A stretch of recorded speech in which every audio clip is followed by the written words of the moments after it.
다 같이 함께 오늘 함께 나눌 말씀을 봉독하도록 하겠습니다. 오늘 우리가 함께 나눌 말씀은 데살로니가 후서 2장 13절에서 17절까지 말씀입니다.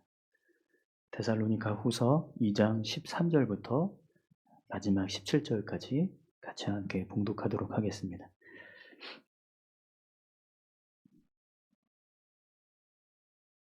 네, 다 찾으신 줄 알고 합독하겠습니다. 주께서 사랑하시는 형제들아, 우리가 항상 너희에 관하여 마땅히 하나님께 감사할 것은 하나님이 처음부터 너희를 택하사 성령의 거룩하게 하심과 진리를 믿음으로 구원을 받게 하심이니, 이를 위하여 우리의 복음으로 너희를 부르사 우리 주 예수 그리스도의 영광을 얻게 하려 하심이니라. 그러므로 형제들아, 굳하게 서서 말로나 우리의 편지로 가르침을 받은 전통을 지키라. 우리 주 예수 그리스도와 우리를 사랑하시고 영원한 위로와 좋은 소망을 은혜로 주신 하나님 우리 아버지께서 너희 마음을 위로하시고 모든 선한 일과 말에 굳건하게 하시기를 원하노라. 아멘. 네, 이 시간은 찬송가 420장 함께 찬양하시면서 드려진 예물 봉헌하도록 하겠습니다.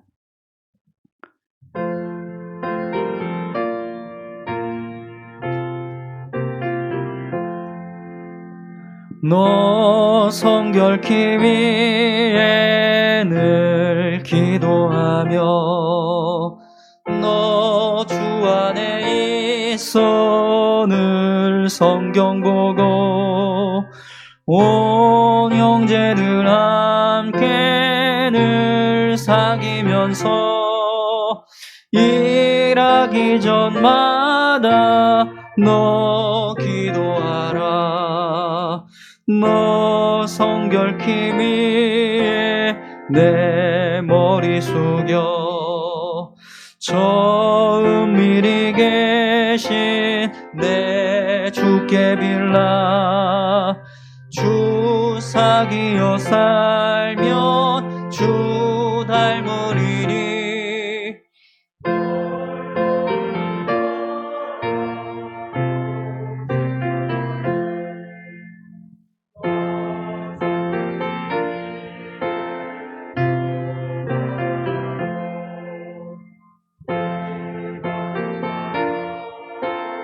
당황치 말고 참 즐거울 때나 또 슬플 때나 너 주님만 믿고 늘 따라가라.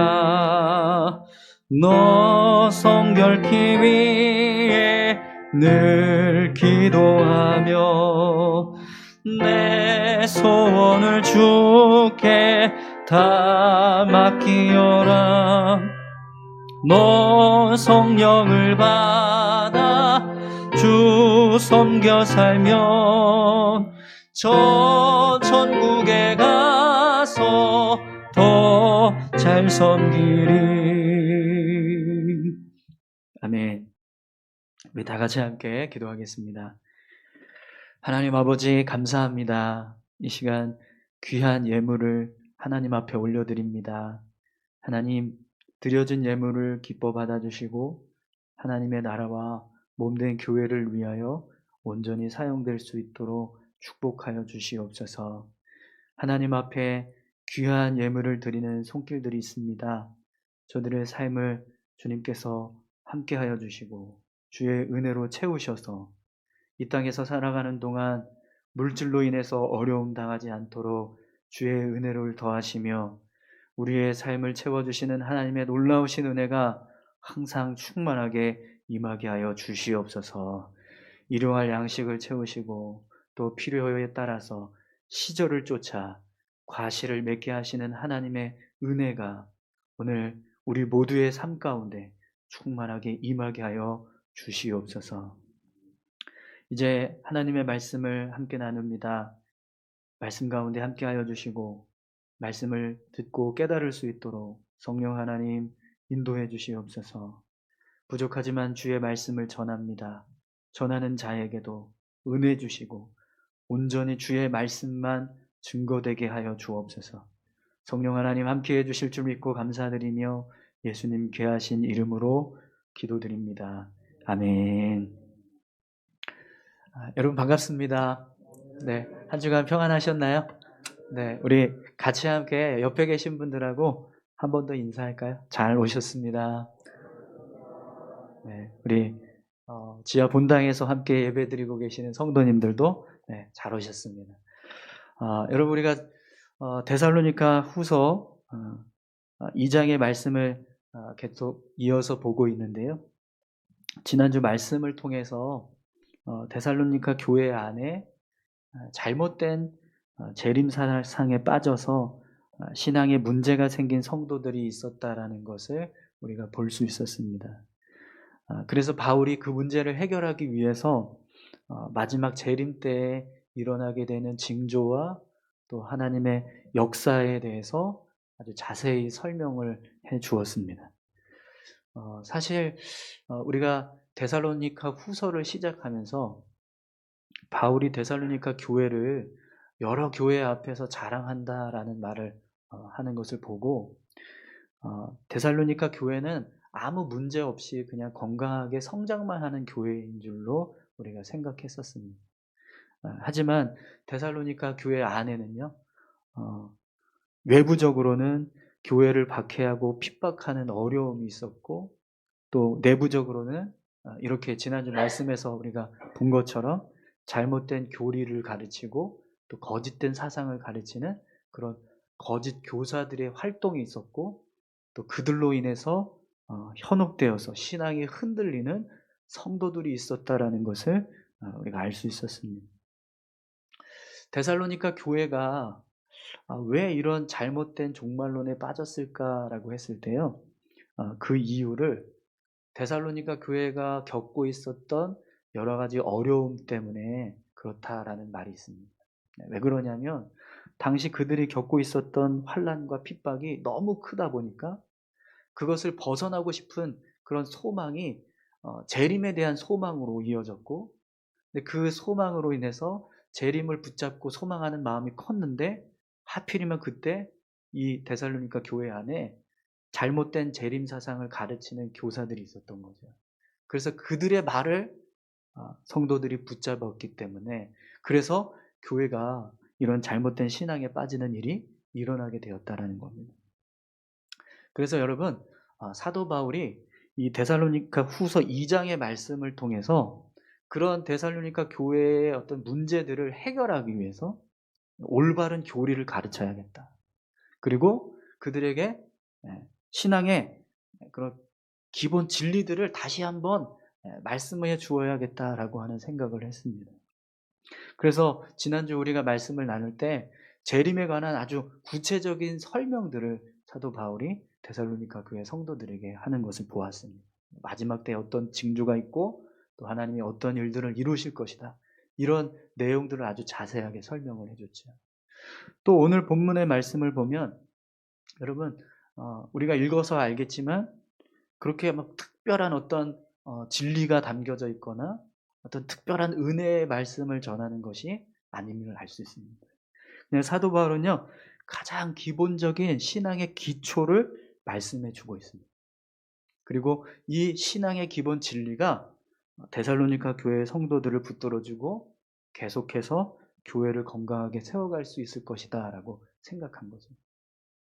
그럼 여러분 왜 바울은 데살로니가 교회의 문제를 해결하기 위해서 신앙의 기본 진리들을 말씀하고 있을까요? 교회의 문제를 해결하는 데 있어서 가장 필요한 것이 신앙의 기본 진리를 다시 한번 점검하는 것이다라고 바울이 생각했다라는 겁니다. 그럼 왜 그런 생각을 했을까요?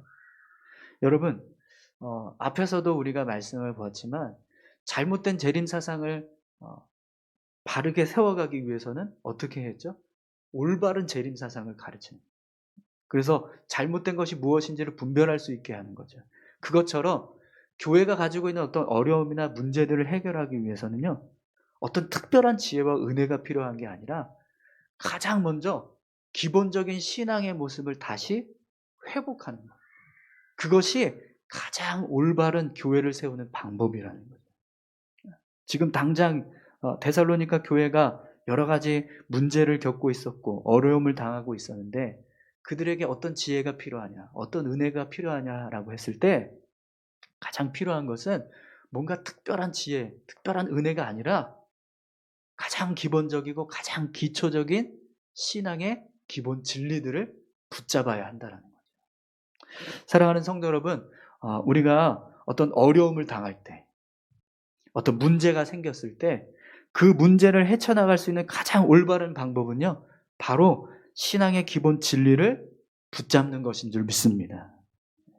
그래서 여러분, 오늘 본문 말씀을 보면 사도 바울이 데살로니가 교회 성도들을 향해서 처음 말씀을 시작하는데요. 무엇을 말씀하는지 한번 보세요. 우리 13절 말씀. 우리 13절을 볼 텐데 앞부분만 먼저 함께 보겠습니다. 앞부분만 우리 같이 한번 읽어볼까요? 주께서 사랑하시는 형제들. 지금 사도 바울이 데살로니가 교회 성도들을 부르는데 뭐라고 표현하고 있어요? 주께서 사랑하시는 형제들. 사도 바울이요, 데살로니가 교회 성도들을 향해서 가장 먼저 신앙의 기본 진리를 지금 말씀해주고 있는데요. 그것이 무엇입니까? 바로 하나님이 데살로니가 교회를 사랑하신다라는 겁니다. 여러분, 하나님은요, 하나님의 백성들을 사랑하십니다. 비록 지금 데살로니가 교회가 핍박을 받고 환난을 당하고 있었고 또 교회 안에 여러 가지 문제들이 있었지만 그럼에도 불구하고 하나님은 데살로니가 교회를 사랑하고 계셨습니다. 그럼 여러분, 왜 바울이 가장 먼저 하나님께서 데살로니가 교회를 사랑하신다라는 말씀을 가르쳐주고 있을까요? 여러분, 하나님께서 우리를 사랑하신다라고 하는 이 믿음의 고백은요, 우리가 삶을 살아갈 때 어떤 문제가 찾아왔을 때, 어떤 어려움을 당하고 있었을 때 그 문제나 어려움이 하나님께서 우리를 사랑하시지 않기 때문에 주는 것이다라고 하는 생각을 갖게 합니다. 지금 데살로니가 교회가 환난과 핍박을 당하고 있었습니다. 그리고 교회 안에는 이런 거짓 교사들의 가르침으로 인해서 성도들이 신앙의 혼란을 겪고 있었어요. 근데 이 모습을 보면서 성도들의 마음에 어떤 마음이 자리 잡기 시작하는 거예요? 하나님이 우리를 사랑하시지 않는가? 그래서 우리에게 이런 고난을 주시는 거 아닌가? 그래서 우리에게 이런 어려움이 찾아오는 건 아닌가? 이런 마음들이 조금씩 자리 잡게 되더랍니다. 그런데요, 우리가 하나님께서 나를 사랑하신다라고 하는 믿음의 고백이 확실하면 우리에게 찾아오는 어떤 어려움, 문제들, 그 문제들을 바라보는 우리의 생각이요, 달라진다라는 거예요. 하나님이 나를 사랑하시지 않으면 우리에게 찾아오는 어려움이나 문제는 어떤 목적이 담겨지게 됩니까? 우리를 망하게 하는. 내게 어떤 어려움이 왔다, 어떤 문제가 왔다. 그럼 그 문제의 목적이 뭐라는 거예요? 나를 망하게 하는. 하나님이 나를 심판하시는가? 이렇게 생각한다라는 거예요. 그런데 여러분, 하나님께서 우리를 사랑하신다라고 하는 믿음의 고백이 있으면 그 문제를 어떻게 봅니까? 하나님께서 나를 망하게 하시는 것이 아니다라는 사실을 우리가 알게 된다는 거예요. 그래서 여러분, 우리가 욥기서 말씀을 보면 욥이 고난을 당할 때 친구들이 찾아와서 욥에게 이런 얘기를 해요.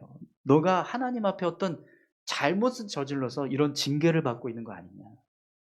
너에게 뭔가 하나님 앞에 심판받을 만한 죄가 있기 때문에 이런 일이 일어나고 있는 거 아니냐. 이렇게 이야기를 해요. 그런데 하나님께서요, 그 욥의 친구들을 향해서 이런 말씀을 하십니다. 욥기서 42장 7절에 보면 여호와께서 욥에게 이 말씀을 하신 후에 여호와께서 대만 사람 엘리바스에게 이르시되 내가 너와 내 두 친구에게 노하나니 이는 너희가 나를 가리켜 말한 것이 내 종 욥의 말같이 옳지 못함이니라. 그들이 욥에게 했던 말들이 옳지 못하다 이렇게 말씀하십니다. 틀렸다라는 거예요. 그들이 말했던 내용이 뭐냐면 욥, 당신이 하나님 앞에 뭔가 죄를 지었기 때문에 이런 재앙이 임한 겁니다. 이런 고난이 온 거예요. 이런 시험이 온 겁니다. 이런 심판이 내린 거예요. 그러니까 회개하세요. 계속 끊임없이 욥을 향해서 그렇게 이야기했어요. 그런데 하나님은요, 그들의 말이 틀렸다라고 말해요. 하나님은 욥을 욥이 죄가 있어서 그를 심판하시기 위해서 이런 재앙을 내리신 게 아니에요. 그렇죠? 여러분, 우리가 욥기서를 다 알고 있지만 결론이 어떻게 됩니까? 이 일로 인해서 하나님은 욥에게 더 많은 축복을 허락한 거죠. 배의 축복을 허락해 주세요. 멸망케 하기 위해서, 욥을 징계하기 위해서, 심판하기 위해서 주신 재앙이 아니라 오히려 욥을 축복하시기 위해서 주신 하나님의 은혜라는 거죠. 사랑하는 성도 여러분, 혹시 우리의 삶에 어떤 핍박이나 환난이 있으신가요? 혹시 하나님의 징계처럼 여겨지는 어떤 어려움이 우리 가운데 있으십니까? 그렇다면 그것이 하나님께서 나를 사랑하지 않기 때문에, 내가 뭔가 하나님 앞에 어떤 잘못한 것이 있기 때문에 나를 심판하신다라고 오해하지 마시기 바랍니다. 여러분, 하나님은요, 우리를 사랑하십니다. 그렇기 때문에 절대로 우리를 쉽게 그렇게 심판하시지 않으세요.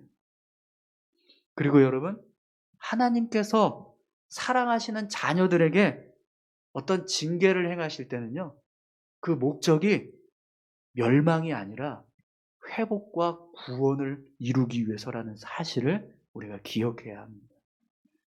하나님 만약 우리에게 어떤 시험을 행하고 계신다, 그것은 우리를 새롭게 하시기 위해서라는 거죠. 우리를 축복하시기 위해서라는 겁니다.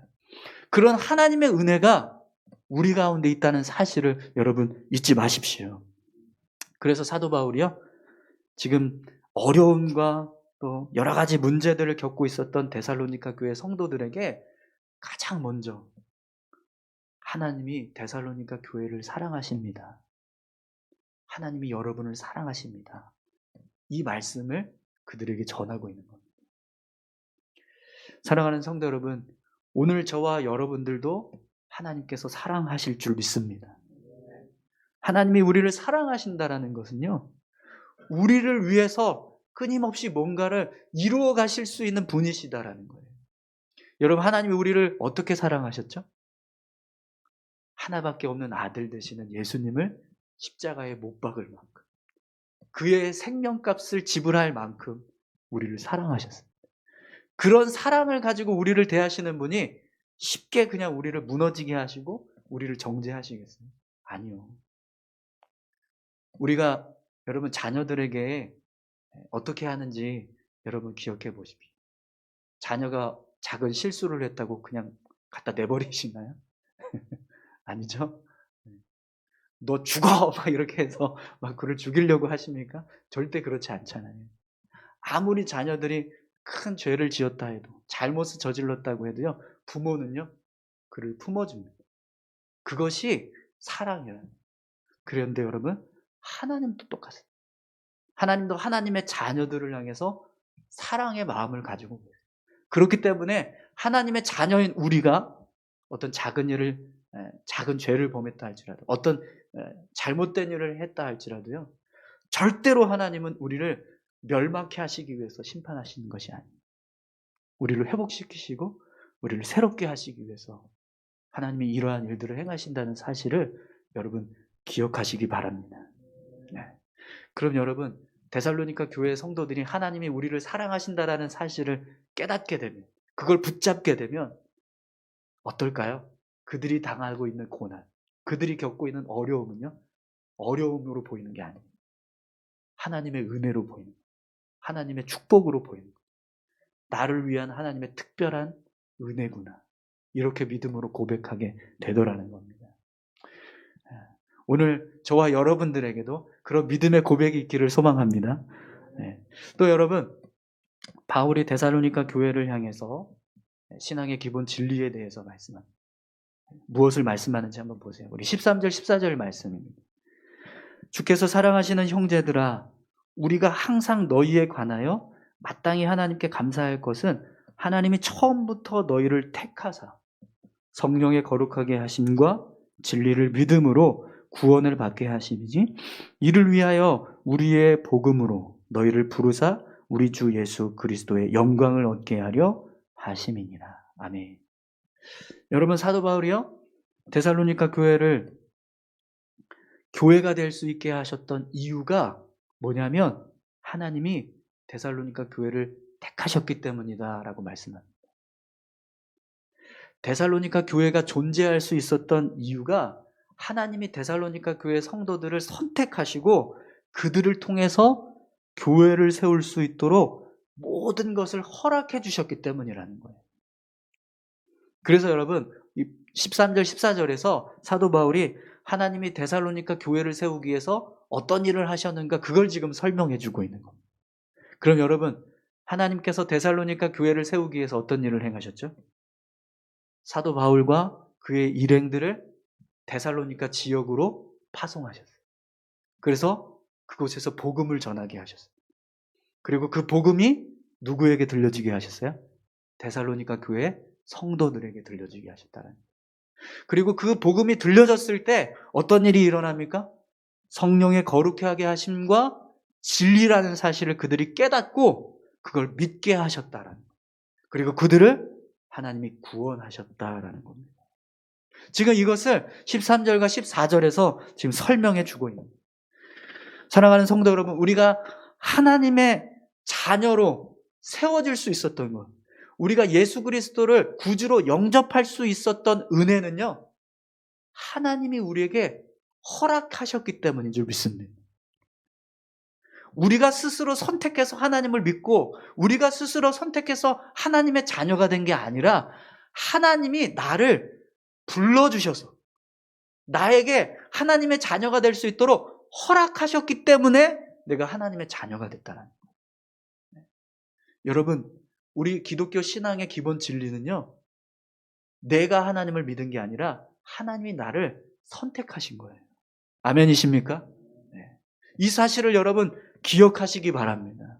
그럼 여러분, 왜 사도 바울이 지금 고난 가운데 있는, 어려운 문제가 있는 데살로니가 교회를 향해서 너희를 하나님께서 선택하셨다라고 하는 말씀을 하고 계실까요?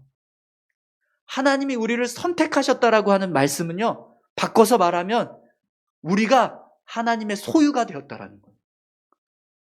사랑하는 성도 여러분, 우리가 하나님의 소유됨을 믿습니다. 하나님께서 우리가 하나님의 소유라는 것은요, 다시 바꿔서 말하면 하나님이 우리의 주인이시라는 거예요. 그래서 이게 깨달아지지 않으셔서 아멘이 안 나오셨나요?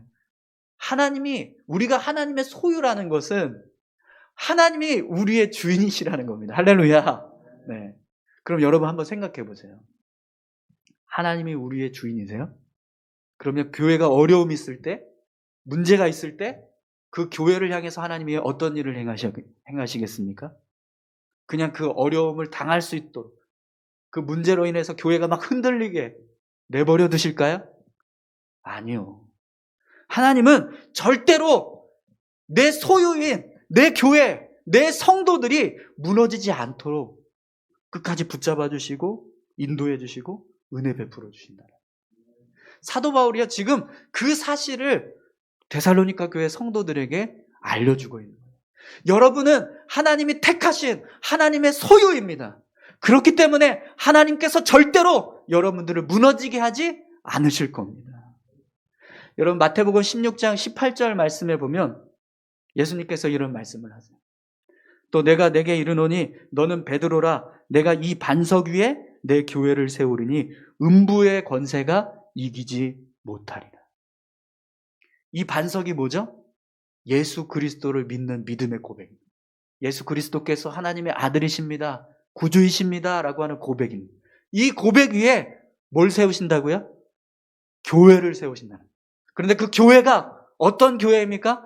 음부의 권세가 이기지 못하는 교회. 할렐루야. 여러분, 오늘 우리가 이 자리에 모인 이유가 무엇입니까? 예수님을 우리 인생의 구주로 모셨기 때문입니다.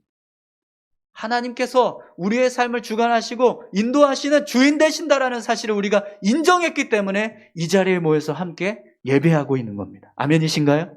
그렇다면 여러분, 지금 우리가 뭐죠? 교회예요, 교회. 건물이 교회여서가 아니라 우리가 예수 그리스도를 믿음으로 고백하는 그 믿음이 교회 되게 한다라는 겁니다. 그럼 우리가 그 믿음을 가지고 함께 모여서 예배하고 있을 때 하나님은 이 교회를 위해서 어떤 일을 행하시겠어요? 우리를 지키시고 보호하시고 인도하신다는 겁니다. 지금 데살로니가 교회는 정말 엄청난 핍박과 어려움을 겪고 있었어요. 교회 외부적으로는요 정말 힘든 상황이었어요.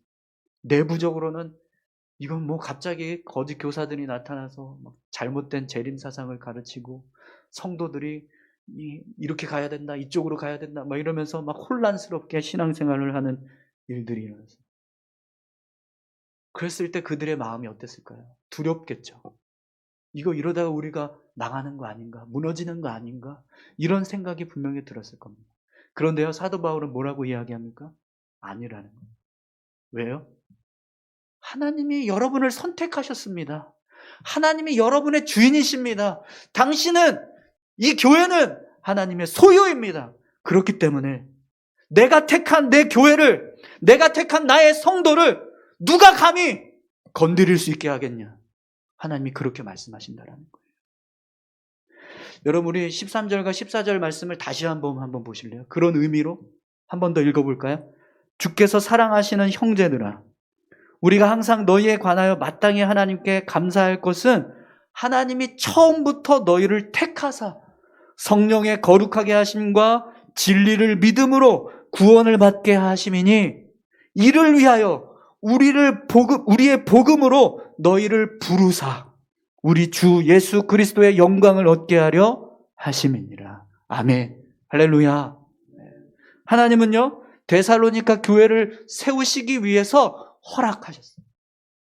은혜 부어주셨다는 거죠. 뿐만 아니라 지금도 하나님은 무엇을 하기 원하세요? 그들을 통해서 영광 받으시길 원하십니다.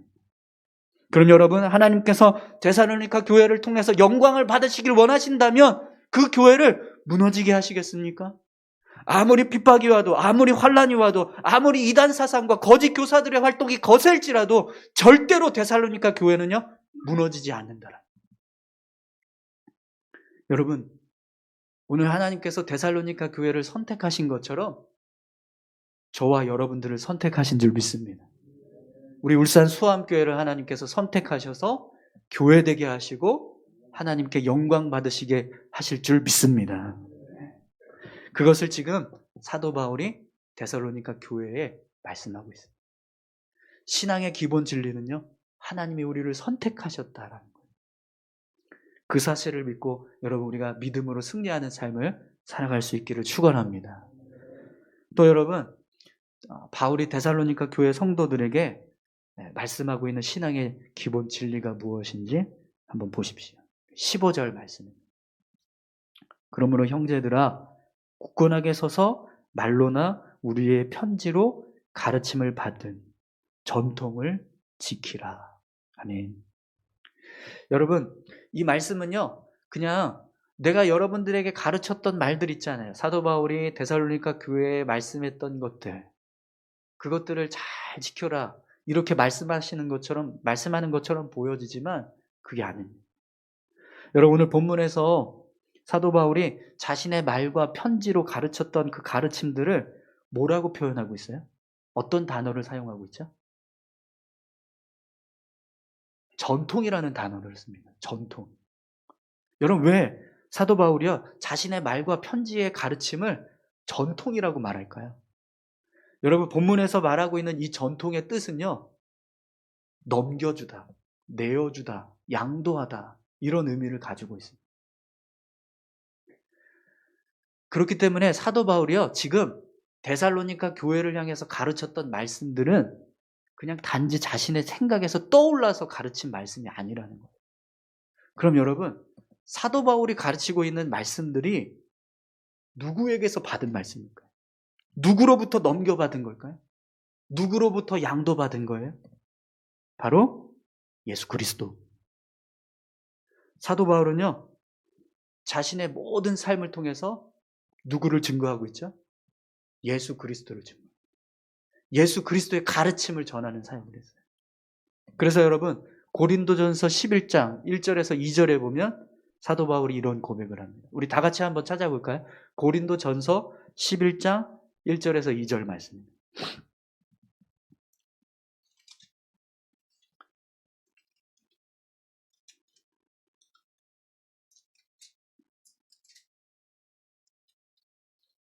다 찾으셨습니까? 우리 한번 같이 읽어볼까요? 고린도전서 11장 1절에서 2절 말씀입니다. 함께 읽겠습니다. 내가 그리스도를 본받은 자 된 것 같이 너희는 나를 본받는 자 되었더라. 너희가 모든 일에 나를 기억하고 또 내가 너희에게 전하여 준 대로 그 전통을 너희가 지킴으로 너희를 칭찬하노라. 아멘. 여러분, 사도 바울은요, 예수 그리스도를 본받는 자였습니다. 그렇기 때문에 그가 가르치는 모든 가르침은요, 누구에게서 배운 거예요? 예수 그리스도예요. 사도 바울은 예수 그리스도의 가르침을 따라서 믿음의 삶을 살았고, 예수 그리스도의 가르침을 받아서 말씀을 전하는 자로 살았다라는 거죠. 그리고 오늘 이 고린도전서 말씀에서 사도 바울이요, 고린도 교회를 향해서 이렇게 이야기합니다. 너희가 전통을 지킴으로 너희를 칭찬한다. 여러분, 전통은요, 교회의 전통은 예수 그리스도입니다. 아멘이신가요? 교회의 전통은 예수 그리스도를 닮아가는 거예요. 예수 그리스도의 가르침을 붙잡고 나아가는 겁니다. 그게 교회의 전통입니다. 사랑하는 성도 여러분, 오늘 우리 교회가 어떤 시험이 있고 어떤 어려움이 있다 할지라도 예수 그리스도를 붙잡을 수 있기를 소망합니다. 예수 그리스도 위에 세워진 교회는요, 음부의 권세가 무너지지 않게 합니다. 오늘 저와 여러분들이 그렇게 믿음으로 우리의 전통, 예수 그리스도를 붙잡고 그분의 말씀에 따라서 믿음의 삶을 살아갈 수 있게 되기를 축원합니다. 아멘. 여러분, 오늘 말씀에 보면 16절, 17절 말씀에 사도 바울이 이런 고백을 해요. 우리 한번 다 같이 읽어볼까요? 우리 주 예수 그리스도와 우리를 사랑하시고 영원한 위로와 좋은 소망을 은혜로 주신 하나님 우리 아버지께서 너희 마음을 위로하시고 모든 선한 일과 말에 굳건하게 하시기를 원하노라. 아멘. 네. 여러분, 이 고백은요, 사도 바울이 데살로니가 교회를 위해서 기도하고 있는 겁니다. 하나님께서 여러분들에게 영원한 소망과 영원한 위로와 좋은 소망을 은혜로 주실 겁니다. 그러니 여러분, 이겨나가십시오. 지금 그 어려움, 힘든 문제들 다 이겨나갈 수 있습니다. 그러면서 기도하는 거예요. 하나님, 데살로니가 교회가 하나님의 위로하심과 소망으로 채워지게 도와주십시오. 그래서 저들이 겪고 있는 저 문제들, 어려움들을 극복할 수 있도록 은혜 주십시오. 여러분, 오늘 하나님은요, 교회를 향해서 영원한 위로와 좋은 소망을 은혜로 주실 줄 믿습니다. 그걸 믿고 우리가요, 하나님의 앞에 나와서 예배하고 기도하고 또 찬송하면서 이렇게 하나님 앞에 나아가는 것. 하나님께서 우리를 붙들어 주실 걸 믿기 때문에. 사랑하는 성도 여러분, 하나님 우리를 사랑하십니다. 할렐루야. 우리 옆에 계신 분들은 이렇게 축복할까요? 하나님 당신을 사랑하십니다. 네. 한 번 더 하겠습니다. 하나님은 당신을 택하셨습니다. 네. 마지막으로 한 번 더 축복할까요? 예수 그리스도를 붙잡읍시다. 네, 아멘. 네. 여러분, 이 모든 일들을 이룰 수 있도록 하나님께서 우리에게 영원한 위로와 좋은 소망을 은혜로 주실 줄 믿습니다. 우리 다 같이 함께 기도하겠습니다. 우리 함께 기도하실 때요, 하나님, 우리가 어떤 어려움을 당하고 있습니까? 우리가 어떤 문제가 있습니까? 그 문제로 인해서 내가 절망하고 좌절하지 않게 하시고, 하나님 우리를 사랑하신다는 것, 하나님 우리를 택하셨다라는 것, 우리가 기억하게 하셔서 더 예수 그리스도를 붙잡고 믿음으로 나아가는 우리 모두가 되게 해달라고 우리 다 같이 함께 기도하겠습니다. 하나님 아버지 감사합니다. 아버지, 데살로니가 교회가 많은 어려움을 당하고 있었습니다. 여러 가지 문제가 있었습니다. 그래서 아버지 하나님, 그것으로 인하여서 교회가 흔들리고 성도들이 혼란케 되는 일들이 일어났습니다. 그러나 아버지 하나님, 우리에게 사도 바울이 이야기합니다. 하나님이 당신을 사랑하십니다. 하나님께서 당신들을 택하셨습니다. 그러니 예수 그리스도를 붙잡고 믿음으로 굳건하게 서십시오. 아버지 하나님, 이 말씀이 오늘 데살로니가 교회에 선포되었던 것처럼 오늘 우리에게도 동일하게 선포되는 말씀인 줄 믿습니다. 우리를 향하여서도 하나님께서 우리를 사랑하시고 우리를 택하시고 우리를 세우고 계신다는 사실을 믿고 우리가 더 예수 그리스도를 붙잡고 믿음으로 건교에 설 수 있도록 주님 인도하여 주시옵소서. 영원한 위로와 좋은 소망을 은혜로 주시는 하나님, 우리에게 그 모든 일들을 일어나갈 수 있도록 역사해 주시고 모든 문제, 모든 어려움을 극복하고 이겨나갈 수 있는 힘과 능력을 더하여 주시옵소서. 그래서 아버지 하나님, 교회를 통하여 하나님 영광 받아주시고 하나님께 찬양하는, 하나님께 모든 것을 올려드릴 수 있는 귀한 교회가 되게 하여 주시옵소서. 아버지 감사합니다. 하나님 아버지, 오늘 우리의 삶 가운데 어떤 문제가 있고 어려움을 당하고 있는 성도가 있습니까? 저들의 심령 가운데 하나님이 사랑하신다는 말씀을 부어주시옵소서. 하나님께서 선택하시고 지키고 보호하고 계신다는 말씀을 부어주시옵소서. 그래서 흔들리지 않고 예수 그리스도를 붙잡으며 믿음으로 살아가는 역사가 있게 하여 주시옵소서. 오늘 우리 교회 가운데 이런 은혜가 임할 수 있도록 영원한 위로와 좋은 소망을 부어주실 줄 믿습니다. 우리의 모든 문제들을 해결하시고 우리를 지키고 보호하시는 하나님의 놀라우신 은혜가 우리의 삶 가운데, 우리 교회 가운데, 우리 모든 성도들의 삶에 부어지게 하실 줄 믿습니다. 주님 감사드립니다. 함께하여 주심을 감사드리며 예수님 귀하신 이름으로 기도드립니다. 아멘.